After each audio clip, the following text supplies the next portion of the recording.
सीरा के बहुत से लेक्चर्स ऑनलाइन भी अवेलेबल हैं, अब तो यूट्यूब का दौर है। लेकिन मैं हमेशा एक मिसाल दिया करता हूँ, जो भी चल कर आता है, जो भी क्लास में आता है, कि देखें ये जेस्चर है असल में अल्लाह सुब्हानहू व तआला को। आपका दोस्त एयरपोर्ट पे आए, आप उसे कह सकते हैं करीम करा के आ जाओ, उबर करा के आ जाओ, कोई फ़र्क नहीं पड़ेगा, उसने माइंड भी नहीं करना। लेकिन आप अपने दोस्त को खुद लेने चले जाएँ गुलदस्ता लेकर और उसको वेलकम करें, उसको खुद लेकर आएँ, तो देखें उस पर क्या इम्पैक्ट आएगा। तो सेम हम घर बैठ के सीरा पढ़ सकते हैं, बुक से पढ़ सकते हैं, हम यूट्यूब पे लेक्चर खोल के, लेकिन आपने अल्लाह को ये जेस्चर दिया है कि नहीं, मैं चल कर आऊँगा और मैं कोशिश करूँगा कि सीरा जाकर सीखूँ, the greatest man that ever lived, उनकी बायोग्राफी पढ़ूँ, उनसे इंस्पिरेशन लूँ, स्ट्रेंथ पकड़ूँ। तो अल्हम्दुलिल्लाह ये आप खुशकिस्मत हैं कि आप अल्लाह ताला ने इसके लिए आपको चूज़ किया है और ये तौफीक अल्लाह की तरफ से है। और ऐसी सिर्फ गैदरिंग्स में आने से ईमान बढ़ता है, यकीन करें। मुझे मेरा टाइम याद है, मैं भी जब कोई क्लास अटेंड करने जाया करता था, स्पेशल टाइम निकाल के, एक तो इससे कॉन्फिडेंस आता है, दूसरा ये कि जब आप ऐसी महफ़िल में बैठते हैं तो यकीन करें कि हदीस में आता है कि ऐसी महफ़िलें वो एंजल्स ने सराउंड की होती हैं। एंजल्स वहाँ अपने पर जो है वो उनको फैला लेते हैं और सराउंड कर लेते हैं ऐसी महफ़िलों को। अब ज़ाहिर है गैब की दुनिया की ख़बरें हैं, हमें नज़र नहीं आ रहे एंजल्स, लेकिन मेरा पूरा ईमान है, बिलीफ है इंशाल्लाह कि जहाँ अल्लाह रसूल का जिक्र होता है वहाँ एंजल्स ज़रूर मौजूद होते हैं। तो उस गैदरिंग की इटसेल्फ एक ब्लेसिंग होती है और वहाँ से पॉजिटिविटी मिलती है, वहाँ से स्ट्रेंथ मिलती है, क्योंकि ज़ाहिर है एंजल्स होली बीइंग्स है, उनकी एक प्रेजेंस है, तो एनर्जी मिलती है वहाँ से ऐसी महफ़िलों से। तो अल्हम्दुलिल्लाह आप देखेंगे इसका इम्पैक्ट अपनी लाइफ में, देखेंगे कि सिर्फ चल कर आना और ऐसी महफ़िल में आकर बैठ जाना, इससे आपको एक एनर्जी भी बड़ी महसूस होगी। सो बारकल्लाह एंड वेलकम। रसूलुल्लाह सल्लल्लाहु अलैहि वसल्लम की सीरत। इससे पहले कि मैं बात शुरू करूं आज के टॉपिक पे कि टॉपिक क्या है, मैं चाहता हूं कि आप लोगों से भी पूछूं कि आपकी क्या एक्सपेक्टेशंस हैं, ऑलरेडी कितनी सीरत आप लोगों ने पढ़ी है और क्या सीखने आए हैं। लेकिन मैं अपना अगर आपको बताऊं कि मुझे जो चीज़ फैसिनेट करती थी प्रॉफिट सल्लल्लाहु अलैहि वसल्लम के बारे में, जब मैं GIK में स्टूडेंट था, वैसे तो हमने इस्लामियत में बड़ी बायोग्राफ़ी पढ़ी, जो ओ लेवल के स्टूडेंट्स यहाँ बैठे हैं, या मैट्रिक में भी आई गेस पढ़ाई जाती है, तो हमें बाकायदा पूरा एक पोर्शन सीरा का पढ़ाया जाता था, तो पढ़ा हुआ था, समझ भी थी। लेकिन ये कि जो शौक़ मुझे पैदा हुआ वो जब मैं यूनिवर्सिटी लाइफ में था, और जब मैं ये सोचता था कि एक बात रसूलुल्लाह सल्लल्लाहु अलैहि वसल्लम की, जिस पे वेस्टर्नर्स ने भी बहुत बात की, वेस्टर्न ओरिएंटलिस्ट ने, उनके कोट्स मौजूद हैं, वो भी अभी मैं आपको सुनाता हूँ, कि हाउ कम एक इंसान जो इतनी मुश्किलात से घिरा हुआ है और जो तरह तरह के स्ट्रेस ज़ाहिर आए रसूलुल्लाह सल्लल्लाहु अलैहि वसल्लम को, लेकिन उसके बावजूद वो शख्स डेली अपना बेस्ट वर्जन कैसे जी रहा है डेली, और किस तरह वो ड्राइव क्या है, वो क्या थी रसूलुल्लाह सल्लल्लाहु अलैहि वसल्लम के पास चीज़ कि वो डेली अपना बेस्ट वर्जन के साथ ज़िंदगी गुजार रहे, फुली मोटिवेटेड, एनर्जेटिक। सहाबा कहते हैं कि रसूलुल्लाह सल्लल्लाहु अलैहि वसल्लम की चाल 50 साल प्लस रसूलुल्लाह की एज जब थी, तो सहाबा कहते हैं हम इवन उनसे यंग थे लेकिन वो हमसे आगे निकल जाते, यानी उनकी चाल ऐसी थी कि जवान आदमी भी पीछे रह जाता था। तो ये उसी इंसान की चाल हो सकती है जिसके पास ड्राइव है, जिसके पास पैशन है, जिसके पास ज़िंदगी का इतना कोई स्ट्रॉन्ग फ़लसफ़ा है कि उसके लिए मैटर ही नहीं कर रहा। जैसे साइकोलॉजी में इसको सेल्फ एक्चुअलाइजेशन की स्टेज कहते हैं, अब्राहम मैस्लो का हायरार्की ऑफ नीड्स, अब तो खैर वो चैलेंज हो गया, लेकिन खैर उसमें एक स्टेज वो बताते हैं सेल्फ एक्चुअलाइजेशन, जिसको खुद ही भी कहा इल्लामा इकबाल ने। सेल्फ एक्चुअलाइजेशन वो स्टेज होती है कि जब दुनियावी टेंशनें और परेशानियाँ आपके लिए कुछ भी नहीं रहती, मैटर ही नहीं करती, और आप इतने स्ट्रॉन्ग हो जाते हो और आप उस लेवल पे पहुंच जाते हो कि आपको कोई भी नहीं रोक सकता जो आप करना चाहते हो। और ये सेल्फ एक्चुअलाइजेशन हमें रसूलुल्लाह सल्लल्लाहु अलैहि वसल्लम के इस सेंटेंस में नज़र आती है, जब अबू तालिब को कहा कि अपने भतीजे को रोको, ये तो हमारा सारा स्टेटस को और निज़ाम ख़राब कर रहा है, नाउज़ुबिल्लाह। तो उन्होंने बात की रसूलुल्लाह सल्लल्लाहु अलैहि वसल्लम से, तो अल्लाह के नबी ने जवाब दिया कि ओ माई अंकल, अगर ये सूरज को मेरे राइट हैंड में रखें और चाँद को मेरे लेफ्ट हैंड में रखें तो फिर भी मैं इस मिशन से नहीं रुकूँगा। ये ऐसे शख्स के ही अल्फाज हो सकते हैं कि जिसको किसी का डर नहीं है सिवाय अल्लाह सुब्हानहू व तआला के, अल्लाह रब्बुल आलमीन के। और ये कैसे इतनी स्ट्रेंथ आ गई, इस जुमले के पीछे बहुत स्ट्रेंथ है अगर आप इस पर सोचें। एक सहाबी ने रसूलुल्लाह सल्लल्लाहु अलैहि वसल्लम को कहा कि मैं आपसे बहुत मोहब्बत करता हूँ, तो अल्लाह के नबी सल्लल्लाहु अलैहि वसल्लम ने कहा कि सच कह रहे हो? तो उन्होंने कहा मैं सच कह रहा हूँ। तो अल्लाह के नबी सल्लल्लाहु अलैहि वसल्लम ने कहा कि फिर मुश्किलात के लिए तैयार हो जाओ, यानी रियलिस्टिक मोहब्बत थी उनकी। हज़रत उमर सल्लल्लाहु अन्हु से एक बार रसूलुल्लाह सल्लल्लाहु अलैहि वसल्लम की गुफ्तगू हो रही, तो हज़रत उमर ने कहा या रसूलल्लाह मैं आपसे सबसे ज़्यादा मोहब्बत करता हूँ सिवाय अपने और अपनी फैमिली वालों के। सच बोला। अल्लाह के नबी सल्लल्लाहु अलैहि वसल्लम ने कहा कि उमर आप तब तक कामिल मोमिन नहीं हो सकते जब तक आप अपनी फैमिली और अपने आप से भी मुझसे ज़्यादा मोहब्बत नहीं करेंगे। हज़रत उमर खामोश हो गए और सोच में पड़ गए और सोचते रहे, यहाँ तक के सोच कर उन्होंने जवाब दिया कि अल्लाह के नबी अब मैं आपसे अपने से ज़्यादा भी मोहब्बत करता हूँ। तो उनकी मोहब्बत इमोशनल से ज़्यादा इंटेलेक्चुअल थी, ये बहुत फ़र्क है। देखें इमोशनल बिल्कुल है, जज्बाती मोहब्बत वो भी, उसकी भी बहुत कदर है। एक नॉन प्रैक्टिसिंग बंदा इन द सेंस के जो स्ट्रगल कर रहा है इस्लाम को पे एक्ट करते हुए, हम सब स्ट्रगल करते हैं किसी ना किसी शक्ल में। वो कहता है कि हाँ नमाज़ पढ़नी चाहिए, मुझसे नहीं पढ़ी जा रही, लेकिन वो मानता है नमाज, वो भी बहुत मोहब्बत करता है रसूलुल्लाह से। एक बहुत ऐसा शख्स जो कहता है मैं बहुत गुनाहों में मुब्तला हूँ, वो भी मोहब्बत करता है। तो ये तो जज्बाती मोहब्बत तो है ही, और ये तो अल्लाह ने हर मुसलमान के दिल में रखी हुई है, यकीन करें। लेकिन यकीन करें अगर हमें इंटेलेक्चुअल मोहब्बत हो जाए, हमें पता लग जाए कि वो हैं कौन, और मुसलमान उनकी सीरत पे अमल करने लग जाए, तो इस कौम को कोई नहीं हरा सकता। और ये पता है अच्छी तरह गोरों को, उन्हें पता है कि ये कौम, पाकिस्तानी कौम खसूसन, गोरों को ये पता है कि जिस दिन इस कौम को इंटेलेक्चुअल मोहब्बत हो गई और इनको समझ आ गया, असल में समझ आ गया कि रसूलुल्लाह सल्लल्लाहु अलैहि वसल्लम के तौर तरीके कितने प्रेशियस हैं और उन पे अमल करना चाहिए, तो ये तो हावी हो जाएंगे, पूरी दुनिया पे हावी हो जाएंगे। और पूरी दुनिया पे हावी हुए हम। 800 साल तो स्पेन में हावी रहे और पूरा यूरोप भी फतह हो रहा था, लेकिन खैर वो अल्लाह को कुछ और मंजूर था। ऑटोमन्स कितना हावी रहे, ब्रिटिश पे हावी रहे। उससे पहले आप देख लें बगदाद में अब्बासिड्स और फिर उमैय्यद्स उस साइड पे, स्पेन की साइड पे। तो मुसलमान बहुत ऊपर रहा है थ्रू आउट द हिस्ट्री। ये तो अभी गोरों को तो चंद 100 साल हुए हैं, ब्रिटिश को कोई 200-250 साल रफली हुए हैं, अमेरिकन को आप लगा लें कोई 150 साल का गलबा है, अब वो डाउनफॉल चल रहा है। तो थ्रू आउट द हिस्ट्री आप देखें तो बहुत मुसलमानों का एक किरदार रहा है साइंस के मैदान में, तहजीब के मैदान में। तहजीब के पिलर्स क्या होने चाहिए मुसलमानों ने डिफ़ाइन किए, तारीख़ के क्या रूल्स होने चाहिए, तारीख़ लिखे जाने के, तारीख़ क्या होती, तारीख़ से क्या सबक लेना है, ये मुसलमानों की मीरास है। और मेडिसन में, फ़िज़िक्स में वजह क्या थी, देखिए यही तो चीज़ उन्हें परेशान करती है गोरों को कि दुनिया में ऐसी मिसाल नहीं मिलती। दुनिया में रोमन ने भी बहुत गलबा पाया, ग्रीक्स ने भी पाया, इसमें कोई इनकार नहीं है हमें, लेकिन रूमियों को हज़ारों साल लगे गलबा पाने में। पता है आपको इस बात का, तारीख़ पढ़ लें। मुसलमान 80 साल में 631 सीई में रसूलुल्लाह सल्लल्लाहु अलैहि वसल्लम की वफ़ात होती। बाय द वे हम एडी को सीई कहते हैं। एडी जो है ना, आपने अपनी बुक्स में पढ़ा होगा, प्रॉफिट सल्लल्लाहु अलैहि वसल्लम was born in 571 AD. AD होता है एनो डोमिनी, एनो डोमिनी का मतलब है ईयर ऑफ द लॉर्ड। ये असल में क्रिश्चियंस के इस्तिलाह है, ईयर ऑफ द लॉर्ड। हम तो लॉर्ड नहीं मानते जीसस क्राइस्ट को, तो हम सीई कहते हैं, क्रिश्चियन एरा। एनीवे 631 सीई में रसूलुल्लाह सल्लल्लाहु अलैहि वसल्लम जो है वो पर्दा फरमा जाते हैं, और 712 सीई में मुसलमान कहाँ पहुँच जाते हैं? Any answer? सिंध। मोहम्मद बिन कासिम कहाँ होते हैं? सिंध में। और 711 सन ईस्वी में तारिक बिन ज़ियाद कहाँ पहुँच जाते हैं? स्पेन में। और सेंट्रल एशिया पूरा मुसलमानों के पास, नॉर्दर्न अफ्रीका सारा मुसलमानों के पास, मोरक्को, अल्जेरिया, ऊपर स्पेन है, नॉर्दर्न अफ्रीका के ऊपर स्पेन शुरू हो जाता है। सारा का सारा अरब मुसलमानों के पास, और सब कॉन्टिनेंट का हिस्सा मुसलमानों के पास, और रशिया और चाइना तक, सेंट्रल एशिया से आगे फिर रशिया और चाइना, वहाँ भी पहुँचे हुए। कुछ सहाबा आपको पता है चाइना तक गए, तारीख़ का मुतालिया कर लें।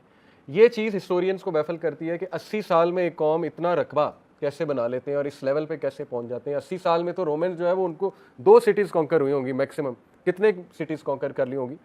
तो ये एक जीती जागती जो है वो हमारे सामने मिसाल है कि हाउ कम इतनी पेस पे कैसे हो जाता है काम।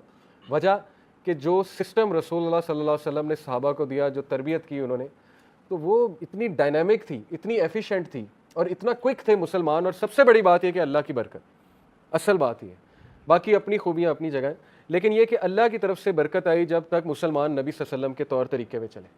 और देखें उसका रिजल्ट हमारे सामने है। जैसे तौर तरीक़ों से हटना शुरू हुए तो मुसलमानों का डाउनफॉल शुरू हो गया, और वो डाउनफॉल चल रहा है, अब बहुत बड़े लेवल पे चल रहा है। तो इसलिए मुझे जो चीज़ फैसिनेट करती थी सीरा के बारे में वो यही थी कि क्या ऐसा था रसूलुल्लाह सल्लल्लाहु अलैहि वसल्लम के पास कि वो डेली मोटिवेटेड होकर अपने बेस्ट लेवल पर ज़िंदगी गुजारते थे। हालांकि उनकी प्रॉब्लम्स मैं अभी आपको बताना शुरू करूँ तो आप लोगों को यकीन ही नहीं आएगा। प्रॉफिट सल्लल्लाहु अलैहि वसल्लम यतीम थे। एक 6 साल के बच्चे के लिए अपनी वालदा को फौत होते देखना अपनी आंखों के सामने, सफ़र पे, वो भी सफ़र पे, इससे बड़ा ट्रॉमा तो होता ही कोई नहीं। और कई लोग उस ट्रॉमा से नहीं निकलते सारी उम्र। आप देख लें, गोरे अपनी मूवीज़ में दिखाते हैं कि जी फलाने को ट्रॉमा हुआ, वो अभी तक हील नहीं हुआ गोरा, वो शराब पी के हील कर रहा है अपने आप को। तो ये ट्रॉमा तो हील कैसे हो गया और इस लेवल पे जाके रसूलुल्लाह सल्लल्लाहु अलैहि वसल्लम की पर्सनैलिटी निखरी।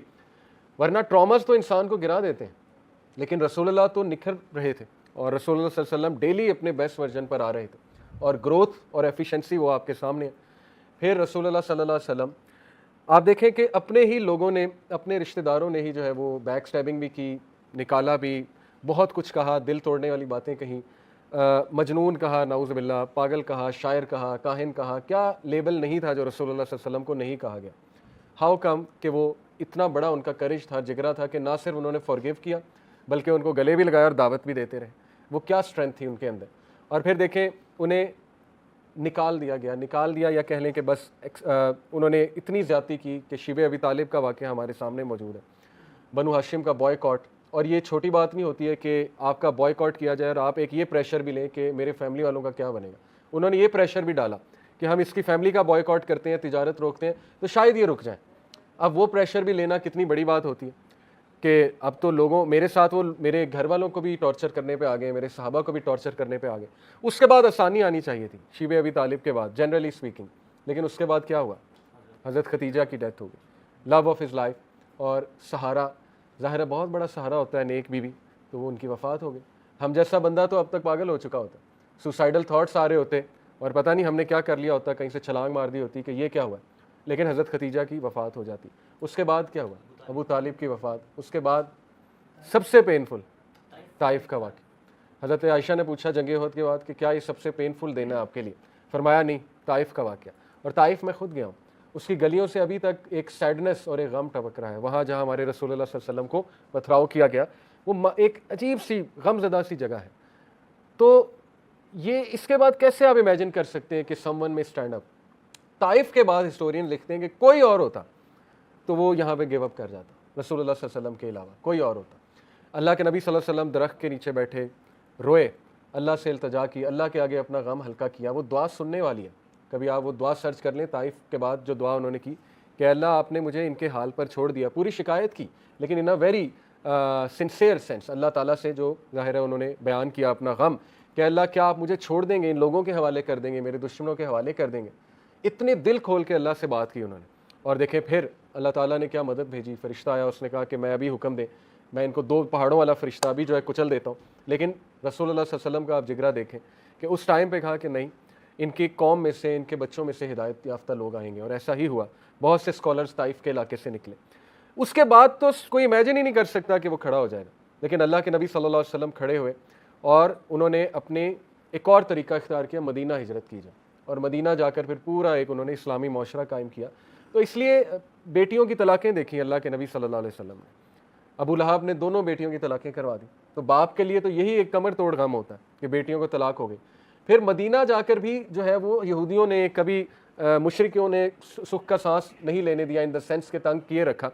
और आप देखें कि हर तरह की साजिश की, उनको प्रोपेगेंडा किया, मेलाइन करने की कोशिश की, रसूलुल्लाह सल्लल्लाहु अलैहि वसल्लम को इवन नाउज़ बिल्लाह कत्ल करने की कोशिश की। जो काब बिन अशरफ था, बहुत बड़ा एक वो यहूदी साजिश वाला बंदा, उसने तो इवन रसूलुल्लाह सल्लल्लाहु अलैहि वसल्लम के खिलाफ पूरा प्लान बनाया कि किसी तरह इन्हें नाउज़ बिल्लाह सफ़ा हस्ती से मिटा दिया जाए।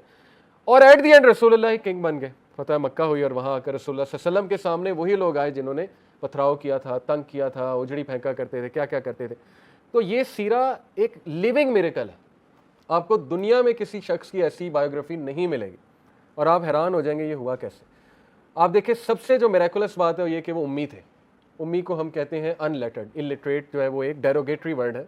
हमारे नबी इलिटरेट कहीं से नहीं थे, बल्कि हमारे नबी बहुत हिकमत वाले, बहुत वाइज, क्योंकि वो बहुत ज़्यादा सॉलिट्यूड पसंद किया करते थे। ये भी इल्म की एक शाख है ना कि बंदा सॉलिट्यूड में जाए और गौर व फिक्र करे। गौर व फिक्र भी इल्म ही है और हिकमत है।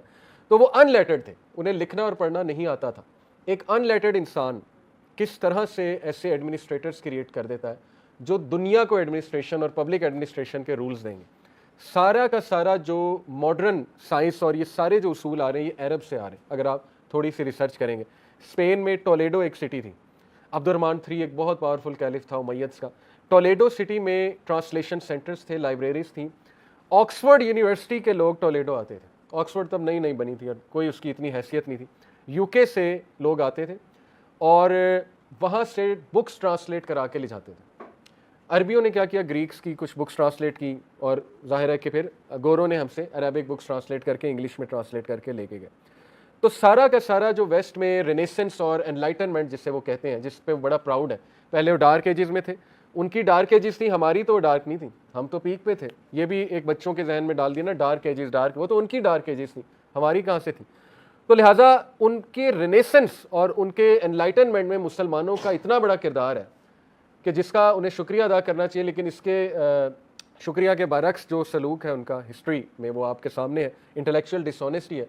हमारे बच्चों को इब्ने सीना बताने की बजाय एविसीना बता रहे कि ग्रीक लगे और वो गोरा लगे एविसीना, हालांकि उनका नाम इब्ने सीना था। इब्ने रुश्द को एवेरोस कह दिया। ठीक है, आपने अपने वो ग्रीक उसके मुताबिक ट्रांसलेट कर दी, लेकिन ये कि सही नाम भी तो बताए ना। देवर अरब्स। इब्ने सीना ऑल्दो ईरानी थे, लेकिन इब्ने सीना की क्लास में यूरोपियंस छुप कर आते थे, क्योंकि उनके पादरी उस वक्त उन्हें कत्ल किया करते थे। जो भी साइंस पढ़ता था उसे पादरी जला दिया करते थे, विच कह के, डीमन कह के, कि ये बंदा, इसको पोजेस कर लिया किसी ने। यानी इस लेवल पे उनकी वो थी, आप कह लें कि बैकवर्डनेस थी। तो छुप कर, शिप में छुप कर आया करते थे क्लास पढ़ने। ये असल में हमारा बैकग्राउंड था, और मुसलमानों ने वो रूल्स दिए और वो टॉर्च जलाई सिविलाइजेशन की, तहजीब की, जिससे गोरों ने बहुत फ़ायदा उठाया। एनीवे, ये सारी बातें बताने का मकसद ये है कि all of this was enabled by the teachings of रसूलुल्लाह सल्लल्लाहु अलैहि वसल्लम। और रसूलुल्लाह सल्लल्लाहु अलैहि वसल्लम की टीचिंग्स ने अरब्स को एक दिन में ऐसा शिफ्ट किया, ऐसा चेंज किया। प्रोफेसर पी के हिट्टी एक हिस्टोरियन है, वो लिखते हैं कि रसूलुल्लाह सल्लल्लाहु अलैहि वसल्लम, प्रॉफिट मोहम्मद सल्लल्लाहु अलैहि वसल्लम ने अरब्स का 24 घंटा चेंज कर दिया, 24 आवर चेंज कर दिया। उनका उठने का तरीका, उनका खाने का तरीका, उनका सफाई का निज़ाम, उनकी सोच। ऐसा एजुकेशन सिस्टम दिया जो 3 उस पर मबनी था। देखें, बेस्ट एजुकेशन सिस्टम होता है जो नंबर 1 आपके फ़िज़िकल एजुकेशन का ख्याल रखे, हाइजीन का, आपके फ़िज़िकल एट्रीब्यूट्स का।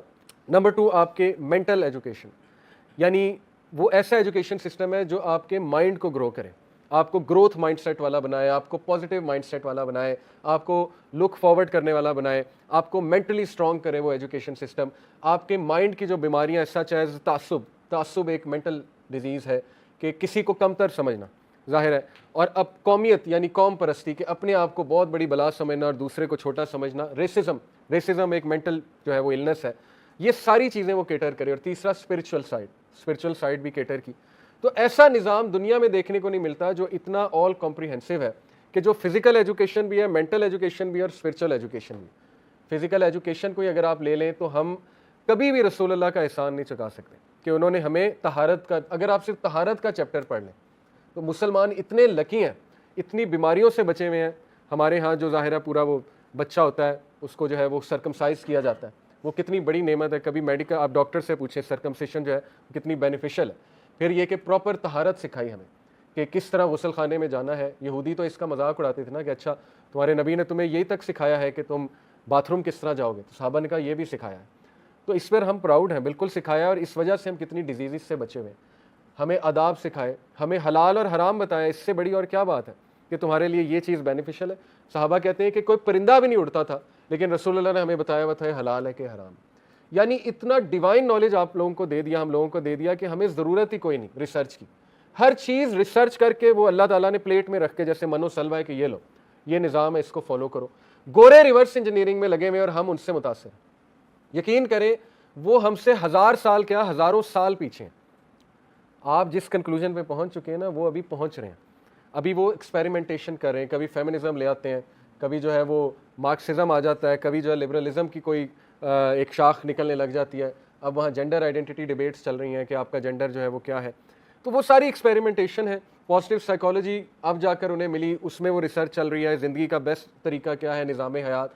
पर्सनैलिटी साइकोलॉजी में 16 किस्म की पर्सनैलिटीज़ उन्होंने डिफ़ाइन की और बताया जी कि इन सब का निचोड़ वो एक ग्रैंड पर्सनैलिटी थ्योरी उनकी है जी, कि ये ग्रैंड पर्सनैलिटी थ्योरी आप पढ़ लें तो आप कामयाब हैं।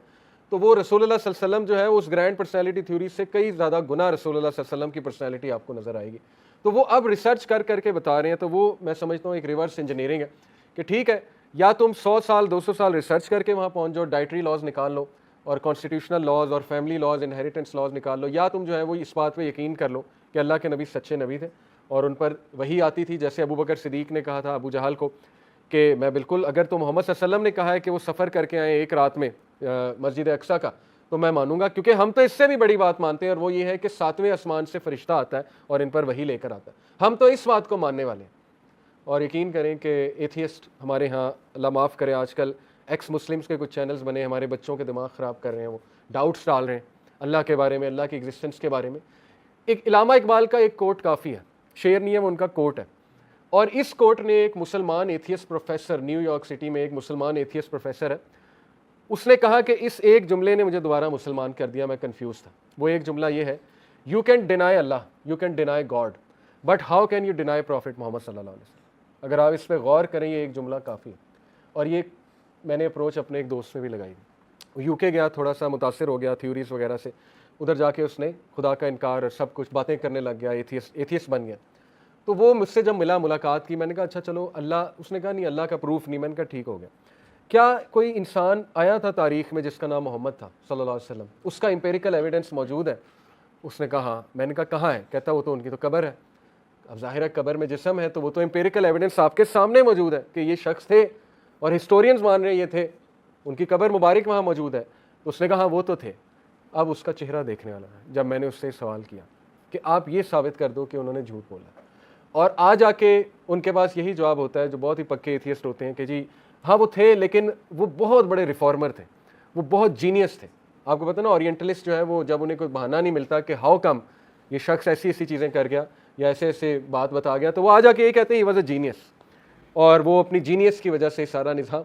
तो हमारा उनसे काउंटर सवाल ये होता है कि वो तो उम्मी थे। जो कुरान मजीद में ऐसी किताब आपको कहीं मिलेगी? कुरान मजीद अल्लाह के नबी का सबसे बड़ा एविडेंस नबूवत का कुरान मजीद है। इसके अलावा हमें कोई एविडेंस नहीं चाहिए। और तो बहुत सहाबा ने तो यहाँ तक देखा कि पत्थर सलाम करते थे। सहाबा का तो ईमान का लेवल ही कुछ और था। हमारे लिए कुरान इज़ द एविडेंस कि अल्लाह के नबी सच्चे नबी थे। कैसे, ये भी मैं आपको बता दूँ। देखें, कुरान मजीद वो किताब है कि जिस पर आप वो सारे टेस्ट लगाएं, साइंटिफिक रूल्स ऑफ, इसे हम क्या कहेंगे, वो एक वर्ड होता है मेरे जहन से निकल गया, बहरहाल एक पूरी साइंस है कि जिससे हिस्टोरियंस ये चीज़ देखते हैं कि ये चीज़ हिस्टोरिकली सही आ रही है, यानी इसमें कोई मिस्टेक तो नहीं है।